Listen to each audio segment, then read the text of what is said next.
So hey guys, welcome back to other video of tales of herding god and I hope कि तुम लोग बहुत ही ज्यादा अच्छे और मजे में होगे। वीडियो में आगे बढ़ने से पहले कहना चाहूंगी कि अगर इससे पहले का एपिसोड अभी तक चेकआउट नहीं किया है तो पहले जाओ और जाके इसे देख लो, वरना यहाँ तुम्हें कुछ समझ नहीं आने वाला। और अगर तुमने देख लिया है तो बिना किसी देर के आज के इस वीडियो को शुरू करते हैं। सो होमीज, जैसा कि हमने लास्ट एपिसोड में देखा था जहाँ पर इंपीरियल एडवाइजर ने यहाँ पे अपनी स्वॉर्ड स्ट्राइक से बिल्कुल सिंगल हैंडेडली जो डीमन गॉड दूतिया ने उसको ठिकाने लगा दिया था और पूरे के पूरे अंडरवर्ल्ड आर्मी को भी यहाँ पर उसने ठिकाने लगा दिया था। और ये स्वॉर्ड स्ट्राइक सच में कमाल की थी। इसी के साथ ही यहाँ पे किन्मा की मुलाकात ग्रैंडपा म्यूट से भी होती है। साथ ही यहाँ पर इंपीरियल एडवाइजर भी उसे फॉलो करते हुए पहुंच जाते हैं और जहाँ पर ये अपने ट्रेजर्स के बारे में उसे बताते हैं। इस दौरान हम जियानॉन को देखते हैं जहाँ पर वो अपने फादर का बदला लेने के लिए गुस्से की आग में बिल्कुल चल रही थी और किन्मा से कहने लगती है कि एक बार तुम मेरे हाथ में लग जाओ, फिर मैं तुमसे सूद समेत बदला लूंगी। और आगे हम इस हमारे एपिसोड के स्टार्टिंग में हम देखते हैं कि यहाँ पर जो क्यू होता है वो बेचारा प्रे करना शुरू कर देता है और यहाँ पे वो किन्मो के लिए काफी ज्यादा परेशान था और कहने लगता है कि प्लीज गॉड कुछ भी बुरा मत होने देना। कि तभी हम किन्मो के ड्रैगन को देखते हैं जहाँ पर वो स्मेल करती समझ चुका था कि वो आ चुका है और वो पलक झपकते ही उस पर टूट पड़ता है और उसे लिक करना शुरू कर देता है। इस दौरान सभी लोग किन्मो के पास आ जाते हैं और सभी लोग यही कह रहे थे कि शुक्र है कि स्कॉलर किन्मो को कुछ भी नहीं हुआ। कि तभी यहाँ पे सभी की नजर शेन पे जाती है जो कि किन्मो को यहाँ पे अंकल मास्टर कहते हुए रिस्पेक्ट देता है और कहने लगता है कि हमारे लिए आज अंकल मास्टर किन ने जो कुछ भी किया है ना, इसे हम कभी नहीं भुला सकते। उन्होंने अपनी जान खतरे में डालकर हमारी जान बचाई है और हम पूरी जिंदगी भी लगा दे लेकिन इस एहसान का बदला कभी नहीं चुका सकते। और प्लीज पास्ट में मैंने जो भी गलतियां की है उसके लिए आप मुझे माफ कर दें। अब यहाँ पे हम देखते हैं कि किन्मो उसे गर्दन से पकड़ लेता है और कहने लगता है कि चलो भैया मजाक बंद करो। यहाँ पर माहौल थोड़ा हल्का हो जाता है कि तभी यहाँ पर जो इंपीरियल एडवाइजर है वो कहने लगते हैं कि मुझे हैरानी हो रही है कि आखिर यहाँ पे किसने उस डीमन किंग को समन किया होगा, क्योंकि उसके चलते जो हेवन वेव सिटी है ये पूरी तरीके से केओस में है, जिसके चलते जितने भी गद्दार थे हमारे किंगडम के वो सभी लोग इस वक्त बहुत बुरी हालत से गुजर रहे हैं और हमारी आर्मी के लिए उन सभी पे कंट्रोल हासिल करना और ज्यादा आसान हो चुका है। और जिस पल से हमारी आर्मी ने यहाँ दस्तक दी है तब से लेकर अब तक हमारे लिए काफी आसानी हुई है। पता नहीं किसने किया लेकिन जिसने भी किया उस इंसान ने हमारे लिए बहुत अच्छा काम किया। यहाँ पे होर्डिंग तो चिल्लाते हुए कहने लगती है कि हाँ ये मेरे यंग मास्टर ने किया। कि तभी इंपीरियल एडवाइजर कहने लगता है कि लेकिन एक पूरे के पूरे शहर का सुपड़ा साफ करना ये बहुत बड़ा गुनाह है और जिसके चलते उसे हमारे एम्परर के सामने पेश किया जाएगा क्योंकि ये एक सीरियस क्राइम है। अब यहाँ पर ये सुनते साथ ही सभी लोग होर्डिंग की तरफ देखने लगते हैं और ये बेचारी डर के मारे मानो उन सभी से कह रही हो कि अरे यार भलाई का तो जमाना ही नहीं है, जिसके बाद वो अपना मुंह छुपा लेती है। कि तभी यहाँ पर इंपीरियल एडवाइजर आगे बताने लगता है कि मैं इस बात की भी गारंटी नहीं ले सकता कि इसे कौन सी सजा दी जाएगी, हो सकता है कि शायद इसे एग्जीक्यूट भी किया जाए। यहाँ पे ये सुनकर सभी पैनिक कर जाते हैं। कि तभी इंपीरियल एडवाइजर कहने लगता है कि नहीं ऐसा नहीं होगा, लेकिन हाँ इतना मैं जानता हूँ कि शायद इसे इसका जो टाइटल है या इसकी जो रैंक है उससे कुछ वीक्स या कुछ महीने या फिर हो सकता है कि हमेशा के लिए उससे ले लिया जाए। सुनते साथ ही शेन और होंग दोनों आगे आने की कोशिश करते हैं क्योंकि वो किन्मो का टाइटल किसी और को देना चाहते ही नहीं। कि तभी यहाँ पर इंपीरियल एडवाइजर कहने लगता है कि लेकिन मैं ऐसा नहीं चाहता, इसलिए मैंने डिसाइड किया है कि मैं इस मैटर को यहीं पे सप्रेस कर दूंगा ताकि किसी को भी इस बारे में भनक ना लगे और जो मैरिड काउंसिल है उस पर ही मैं सब कुछ छोड़ रहा हूँ कि ताकि वो किसकी गलती है इस बात का पता लगाए। तो बताओ क्या तुम सब लोग सहमत हो? जिस पर सभी लोग काफी ज्यादा एक्साइटेड थे। किन्मो स्माइल करते हुए कहता है कि हाँ मैं आपकी बात समझ गया। इसी के साथ सीन शिफ्ट होता है। हम देखते हैं कि काफी सारे वॉरशिप्स यहाँ से उड़कर जा रही थी और इन्हीं में से एक पे हम इंपीरियल एडवाइजर और किन्मो को देखते हैं जहाँ पर दोनों बातचीत कर रहे थे और यहाँ इंपीरियल एडवाइजर किन्मो को बताने लगते हैं कि तुम्हारी जैसी सिचुएशन मुझ पे भी आ चुकी है। हमारे किंगडम की भलाई के लिए मैंने भी बहुत से लोगों को ऐसे रास्ते से हटाया है, लेकिन जो काउंसलिंग टीम है वो बस हर चीज में कमियां ढूंढती है, वो कुछ खास करती नहीं क्योंकि उन्हें बस अपनी जुबान चलानी आती है। जुबान से वो जंग जीतना चाहते हैं ना कि ब्लेड से, और चाहे तुम जो मर्जी कर लो इनसे तुम नहीं जीत सकते। और अगर तुम इनकी जुबान से बच भी जाओ तो भी ये तुम्हारी रेपुटेशन में ऐसा दाग लगा देंगे कि सारी जिंदगी इस दाग को तुम मिटा नहीं पाओगे। अब यहाँ पे किन्मो कहता है कि इंपीरियल एडवाइजर आखिर आप ये सारी बातें मुझे क्यों बता रहे हैं? जिस पे वो बताता है कि क्योंकि तुम एक बहुत ही अच्छे लिसनर हो, तुम ड्यूक वे की तरह नहीं हो। अगर मैं उसे कुछ बताता हूँ तो इंपीरियल कोर्ट को अगले ही दिन सब कुछ पता चल जाएगा। कि तभी यहाँ पर ड्यूक वे यहाँ पे अपने सोल्जर के साथ आ जाते हैं और आते साथ ही कहने लगते हैं कि इंपीरियल एडवाइजर्स आपको लगता नहीं कि आप मेरे बारे में बुराई कर रहे हैं, वो भी प्राइवेटली? कितनी गलत बात है। मैंने तो आपके कहने पर ही उन सारे स्कॉलर्स को वहाँ से निकाला है और आप ऐसा कह रहे हो। अब यहाँ पर वो उसे घूरने लगता है लेकिन इंपीरियल एडवाइजर उस पर ध्यान नहीं देते हैं और फिर किन्मो को इंट्रोड्यूस कराते हुए कहते हैं कि इससे मिलो ये हमारी डायनेस्टी का पहला इंपीरियल स्कॉलर है जिसका नाम किन्मो है। सुनते साथ ही ड्यूक वही काफी ज्यादा एक्साइटेड हो जाता है और कहता है कि अच्छा तो तुम ही हो,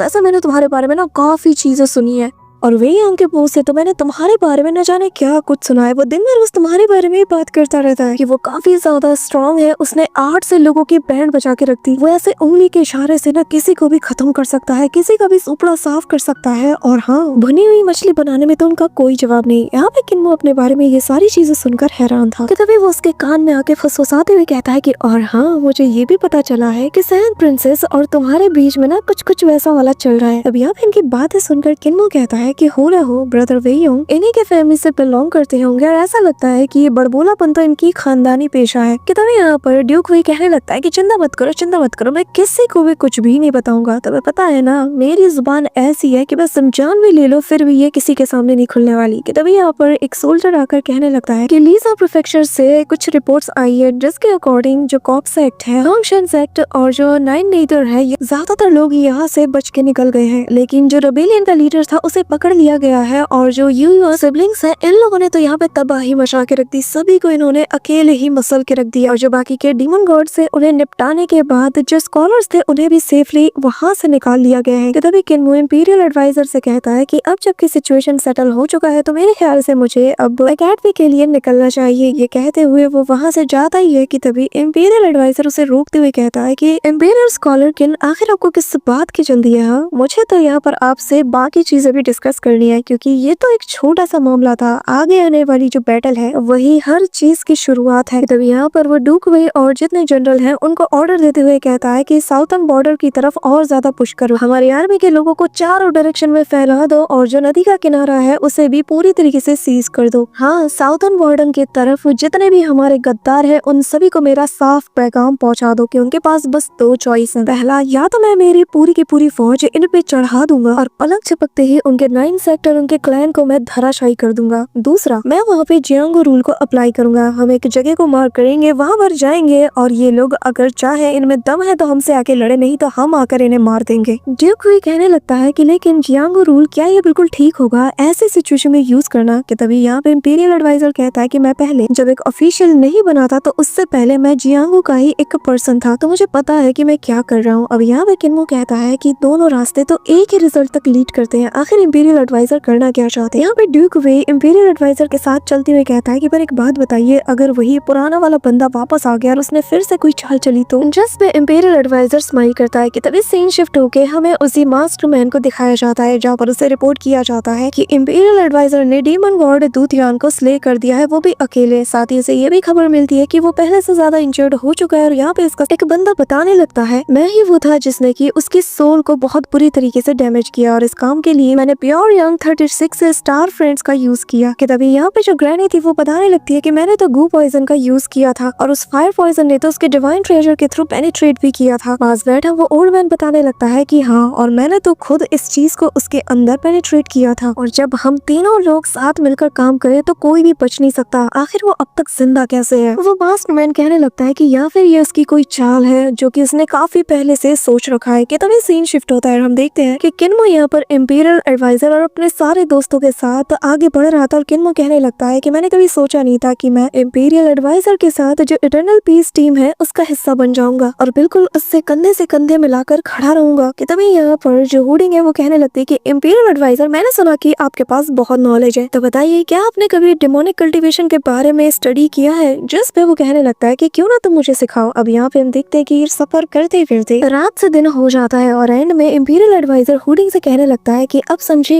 इसे कहते हैं डिमोनिक कल्टीवेशन की असली चाबी। अब यहाँ पर हुडिंग हाँ में अपने सिर को हिलाती और फिर कहती कि अरे ये तो उल्टा हो गया, आखिर आप मुझे लेक्चर क्यों दे रहे, मैं तो आपको सिखाने वाली थी ना। जिस पे इंपीरियल एडवाइजर कहता है कि हम सभी एक दूसरे के टीचर हैं, हम सभी किसी न किसी चीज में बेहतर हैं, तो एक दूसरे को सिखाने में कैसी है। अब यहाँ पे किन्मो इंपीरियल एडवाइजर से काफी प्यार से कहता है कि ये जूनियर आपसे कुछ गाइडेंस चाहता है, तो उम्मीद करता हूँ कि आप मेरे सवालों के जवाब देंगे। जिस पे इंपीरियल एडवाइजर उससे कहता है कि पहले ये बताओ तुम्हें इतने मीठी तरीके से बोलना किसने सिखाया? दिखाया, जिसपे किन्मो कहता है कि मैंने तो कुछ भी नहीं किया, वो तो मैंने मेरे ग्रैंडपा से सीखा था कि किसी से रिक्वेस्ट कैसे किया जाए। कि तभी वो पूछने लगता है कि इंपीरियल एडवाइजर एक बात बताइए, आखिर 5 स्टार डिवाइन ट्रेजर को रिलीज करना इतना ज्यादा मुश्किल क्यों है। जिसपे वो बताने लगता है कि हमारे इस जनरेशन के जितने भी टीचर्स है ना, उनको तो 5 डिवाइन ट्रेजर को यूज करना भी ठीक से नहीं आता। ये सुनते साथ ही सभी लोग हैरान थे। और इंपीरियल एडवाइजर आगे बताने लगता है कि जो 5 स्टार डिवाइन ट्रेजर है वो असल में 5 मोनार्च लेवल के गॉड्स की पावर को होल्ड किए हुए हैं, और जिसका मतलब ये है कि तुम्हारी वाइटल की के अंदर 5 अलग टाइप के एट्रीब्यूट को ये ऐड कर सकता है। यहाँ पे किन्मो हर एक चीज को नोट कर रहा था कि तभी इंपीरियल एडवाइजर उसकी नोटबुक को बंद करते हुए उसके माइंड की तरफ इशारा करते हुए कहते हैं कि अपने दिमाग में सारी बातें घुसाओ। इसी के साथ वो बताने लगते हैं कि तुम्हारे साल के जितने भी स्कॉलर्स है ना, वो ज्यादातर सबके सब स्टूपिड है। शायद मेरा देखा गया सबसे वर्स्ट क्लास यही होगा। यहाँ पर ये सुनकर सभी हैरान थे कि तभी इंपीरियल एडवाइजर आगे बताने लगते हैं कि हर तरह की जो वाइटल की है वो 5 तरीके के एलिमेंट्स को कंटेन किए हुए हैं। जस्ट बिकॉज कि इसमें अज़ोर वर्ड है तो इसका मतलब ये नहीं कि तुम इस वर्ड को इतना ज्यादा प्रैक्टिकली लो। क्या तुम्हें ये लगता है कि अज़ोर ड्रैगन की जो की है वो बस वुडन एट्रीब्यूट वाली है? अगर तुम ऐसा सोचते हो तो सच में तुम लोगों के जैसे मोटी बुद्धि वाले लोग कोई नहीं। इसी के साथ यहाँ पे इनका लेक्चर चलता रहता है। फिर हमें थोड़ी देर बाद का सीन दिखाया जाता है जहाँ पे किन्मो जो फोकस करना शुरू कर देता है, और यहाँ पे इंपीरियल एडवाइजर की एक बात उसे याद आती है कि जो स्पिरिट बॉडी है वो ऑलरेडी 5 एलिमेंट्स को पोजेस किए हुए है, और ये वही पावर है जो कि तुम्हें 5 स्टार को मास्टर करने देगा। और जब तुम 5 स्टार टेक्निक को एक्टिवेट करोगे तो हेवन की तरफ से एक अननोन ताकत तुम्हारी बॉडी की तरफ ट्रांसफॉर्म किया जाएगा, जो कि तुम्हारे 5 स्टार के साथ फ्यूज होकर तुम्हें इंटेंस अमाउंट में पावर प्रोवाइड कराएगा, और यही इसकी अल्टीमेट ताकत है। और ये ताकत जब तुम्हारी बॉडी में एंटर हो जाए तो मतलब कि तुमने अपने बॉडी के अंदर मौजूद उन 5 स्टार्स को पूरी तरीके से कंट्रोल कर लिया है, और ये चीज 5 एलिमेंट्स को ओपन करने के बाद ही पॉसिबल है। इसी के साथ हम देखते हैं कि किन्मो आंखें खोलता है। जिस गैरेज में वो जा रहा था वहाँ से इंटेंस अमाउंट में एनर्जी रिलीज होती है। सभी लोग देख के ये दंग रह जाते हैं, और वहीं पे अपने कैरेज को ये लोग स्टॉप करके बस किन्मो की तरफ देखे जा रहे थे। और हम देखते हैं कि फ्लेम्स के बीच में किन्मो का क्या ही एपिक लुक देखने को मिलता है, और इसका सूट तो और ज्यादा कमाल का लगता है। जिसके साथ ही किन्मो अपनी पावर को यहाँ पे रिलीज करता है। यहाँ पे किन्मो के इस डिमोनिक ट्रांसफॉर्मेशन को देखकर सभी लोग शॉक्ड हो जाते हैं। होर्डिंग तो खुशी के मारे झूमने लगती है और कहती है कि फाइनली तुमने अपने ट्रू फॉर्म को यहाँ पे अनलीश कर ही लिया। तुम्हारा डिमोनिक लुक तो कमाल का है, लेकिन ये तो एक बुल डीमन है। जिस पे किन्मो मन में कहता है कि शायद मैंने बचपन में गाय भैंस की कहानियां कुछ ज्यादा ही सुन ली है, इसी वजह से मेरा पहला ट्रांसफॉर्मेशन एक बुल का है। तभी यहाँ पर इंपीरियल एडवाइजर आकर कहने लगते हैं कि ये इतना बुरा भी नहीं, क्योंकि तुमने न सिर्फ अपनी बाहरी बॉडी को ट्रांसफॉर्म किया है बल्कि तुम्हारे जो डिवाइन आर्ट है वो भी चेंज हुआ है, और जो कि बहुत ज्यादा रेयर है। यहाँ पे हम किन्मो को देखते हैं जो कि चारों तरफ फायर पावर के बीच में,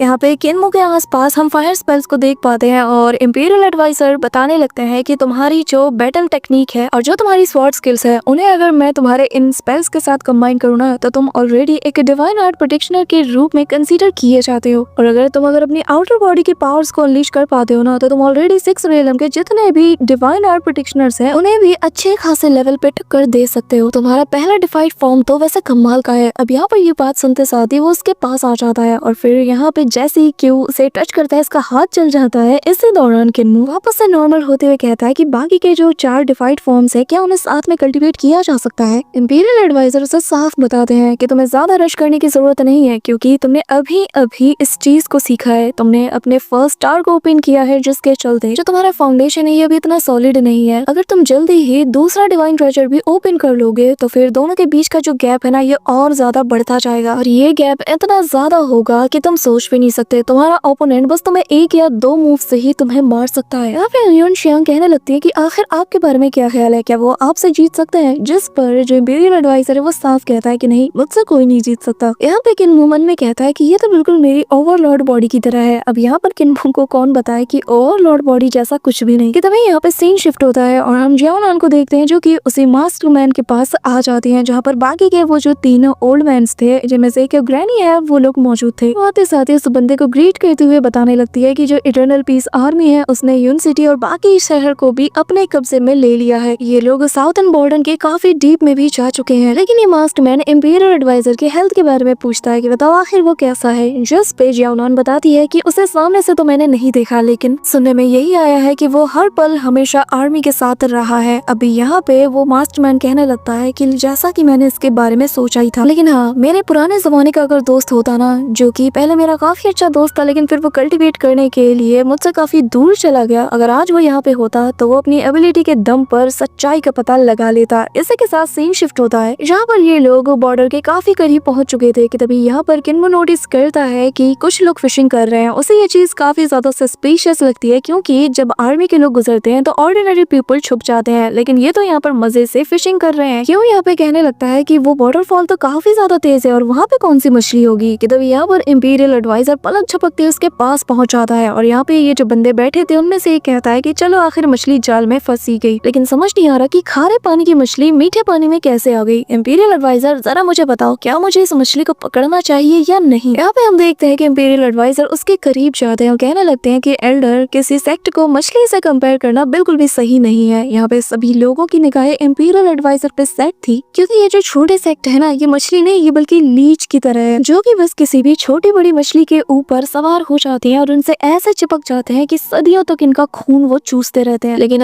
इन्हें मारने के लिए हम पानी को गंदा तो नहीं कर सकते ना, तो इसलिए बेहतर होगा कि क्यों ना हम कुछ दवा छिड़क दे पानी के अंदर, जिससे ये सारे लीचेस का सफाया हो जाएगा और पानी भी गंदा नहीं होगा। अब यहाँ पर ये सुनकर वो ओल्ड मैन खड़ा हो जाता है और कहता है कि लगता है कि हमारे बीच कभी सहमति नहीं बनने वाली, और फिर वो अपने जूनियर से कहता है कि तुम यहाँ से दूर चले जाओ। इंपीरियल एडवाइजर भी सभी से कहता है कि आगे बढ़ो और मेरा वहाँ इंतजार करना, जिस पर ड्यूक वेवी पूरे की पूरी आर्मी को लीड करते हुए आगे बढ़ जाते हैं। और यहाँ पे किन्मो देख कर ही बता देता है कि ये लोग डिवाइन ब्रिज रियलम के एक्सपर्ट्स हैं और इनके आसपास भटकना ही मौत को दावत देने जैसा है। कि तभी यहाँ पर उस ओल्ड मैन से अपने इंपीरियल एडवाइजर पूछते हैं कि एल्डर एक बात बताइए, क्या आपने अपना स्किल्स को पास डाउन कर दिया, जिसपे वो हाँ में जवाब देता है और फिर उससे पूछता है कि बताओ तुम्हारा क्या ख्याल है, जिसपे इंपीरियल एडवाइजर ना में जवाब देते हुए कहता है कि मुझे जरूरत भी नहीं, क्योंकि मैंने जब सभी को स्लॉटर किया, सारे सेक्ट को निपटा दिया, तो मैंने इंपीरियल लाइब्रेरी को बनाया और जिसे बनाने का मुझे आज भी रिग्रेट है। फिर वो यहाँ पर खुद को यहाँ पे इंट्रोड्यूस कराते हुए कहता है कि मैं इटर्नल पीस का जियांग बाइगुई, जिसमें वो ओल्ड मैन अपना इंट्रोडक्शन देते हुए बताता है कि मैं लिटिल जेड कैपिटल का इमॉर्टल ज़ेन हूँ। इसी के साथ इनके बीच बैटल शुरू हो चुका था कि तभी सीन शिफ्ट होता है और यहाँ पे हम शेन को देखते हैं जो कि यहाँ उस जूनियर के पास आकर कहता है कि आखिर मैं तुम्हें क्या बुलाऊं, जिसपे वो बताता है कि मैं लिटिल जेड कैपिटल का वांग मूरान हूँ। जो सुनकर किन्मो मन में कहता है कि जेड कैपिटल तो हेवनली एम्परर के बुक में एक रेजिडेंस है। इसी के साथ यहाँ पर जोरदार धमाका होता है, बारिश होने लगती है, आसमान जैसे मानो फट चुका हो। कि तभी यहाँ पर सभी लोग ऊपर की तरफ देखते हैं और इंपीरियल एडवाइजर कहता है कि मैं पहली बार लिटिल जेड कैपिटल के किसी इमॉर्टल को देख रहा हूँ और चाहे जो हो ये इतना भी ज्यादा माहिर नहीं कि मुझे हरा सके। ये कहते हुए वो बाकियों के सामने आ जाता है और यहाँ पर जो वांग मूरान था उससे कहता है कि तुम्हारे मास्टर अच्छे थे लेकिन इतने नहीं कि मुझे हरा पाए, जाकर उनके कॉप्स को कलेक्ट कर लो। अब यहाँ पर वो आंसू में था और कहता है कि एक दिन मैं मेरे मास्टर को अवेंज जरूर करूंगा। ये कहते हुए वो निकल जाता है, लेकिन इंपीरियल एडवाइजर उससे कहता है कि बदला लेने से पहले अपने मास्टर की स्किल्स को किसी को पास डाउन जरूर कर देना, वरना दोबारा तुम्हें ये मौका नहीं मिलने वाला। जिसके बाद वो किन्मो से कहता है कि स्कॉलर किन, मैं देखना चाहता हूँ कि आपकी मेडिकल स्किल्स क्या इस इंजरी को हील कर सकती है। कि तभी सीन शिफ्ट होता है और हम यहाँ पर उन्हीं 3 बंदों को देखते हैं जिन्होंने कि उसे पहले भी पॉइजन दिया था और यहाँ पर ये लोग आपस में बात कर रहे थे। कि तभी एक बंदा कहता है जो थर्ड स्पिरिट पिल है उसके अंदर मेटल की मौजूद है जो कि गू पॉइजन और वुड पॉइजन दोनों को डिसॉल्व करने में माहिर है। बेसिकली यहाँ पर इंपीरियल एडवाइजर को क्या क्या अब तक दिया जा रहा है, कैसे उन्हें ट्रीट किया जा रहा है, उसके बारे में डिस्कस कर रहे थे और फिर एंड में यही कंक्लूजन निकलता है। और ये जो छोटा मिरेकल फिजिशियन है, मैं जानता हूँ कि अगर इसे मौका दिया जाए तो वो इसके पूरी के पूरी इंजरीज को हील कर देगा, जिसके चलते इंपीरियल एडवाइजर अपने पीक फॉर्म में आ सकता है। अब इन सभी की बातें सुनकर वो जो मास्टरमैन था वो कहने लगता है कि फिर तो हमें उस इंपीरियल एडवाइजर को ठीक होने का मौका नहीं देना चाहिए, तो मेरे ख्याल से हमें सेकंड पाथ को चूज करना चाहिए जिसके जरिए से एटलीस्ट हम उससे फाइट कर पाएंगे। जिसमें वो ग्रैनी कहने लगती है कि भूलो मत कि वो कौन है, वो 200 साल पहले जब अपने प्राइम टाइम में था वो अकेले ही पूरी की पूरी आर्मी को स्लॉटर कर देता था। तो क्या तुम लोगों को यकीन है जियांगो रूल के साथ 1-on-1 फाइट में तुम लोग में से कोई भी उसे हरा पाएगा? अब यहाँ पे इसकी बातें सुनकर वो मास्टरमैन कहने लगता है कि बताओ ट्रू लॉर्ड तियान, आखिर तुम्हारा ब्रिलियंट आइडिया क्या है? जिसपे वो अपने हाथ से एक बड़े से इंसेक्ट को निकालते हुए कहने लगती है कि जब तक हम उसे मार सकते हैं हमें किसी बात की फिक्र नहीं करनी चाहिए। इसी के साथ हमें दिखाया जाता है कि यहाँ पर इंपीरियल एडवाइजर की पूरी फौज आगे बढ़ चुकी थी। कि तभी यहाँ पर एक ओल्ड मैन था जो कि भिखारी के रूप में यहाँ बैठा हुआ था। वो यहाँ इनकी शिप पे आकर बताता है कि इंपीरियल एडवाइजर हमने सेकंड पाथ को चूज किया है। जिसपे इंपीरियल एडवाइजर कहता है कि इतनी जल्दी क्या थी, थोड़े दिन और रुक जाते हैं फिर हम तुम सभी को एक साथ साउथर्न सी में फेंक देते। जिसमें वो ओल्ड मैन हंसते हुए कहता है कि ठीक है, फिर ग्रेट शियांग सिटी के अंदर हम आपका इंतजार करेंगे। इसी के साथ ये कहते हुए वो बंदा चला जाता है। इंपीरियल एडवाइजर बताता है कि ये असल में की दायू है जो कि बेगर सेक्ट का मास्टर है। अगर तुम इसे अगर यहाँ एक चिल्लर भी ना दो तो आगे चल कर ना ये तुम्हारे लिए मुसीबत क्रिएट करेगा। जिसके बाद जो हेवनली डेविल कल्ट का जो बेगर हॉल है इसे वो फ्रेम करेगा। यहाँ में हम देखते हैं कि जो ड्यूक वे है वो कहने लगता है कि मुझे ऐसा लग रहा है कि इन लोगों ने हमारे लिए कोई अच्छी खासी प्लानिंग कर रखी है, तो हमें थोड़ा सतर्क रहना चाहिए क्योंकि मुझे इनके इरादे बिल्कुल ठीक नहीं लग रहे। और ऊपर से वो ओल्ड मैन जो कि आपका रास्ता रोकने के लिए आया था, ये सब कुछ एक अनजान खतरे की तरफ इशारा कर रही है, जिस पर इंपीरियल एडवाइजर कोई जवाब नहीं देता। और यहाँ किनमो से ऑब्जर्व किया जा रहा था कि आखिर अब ये आगे क्या करेगा। So that's it for today guys. I hope कि तुम सबको आज की वीडियो काफी ज्यादा पसंद आई होगी। अगर हाँ तो वीडियो को लाइक करना, चैनल पर नए हो तो सब्सक्राइब करना। तो मिलते हैं नेक्स्ट वीडियो में, तब तक के लिए बाय।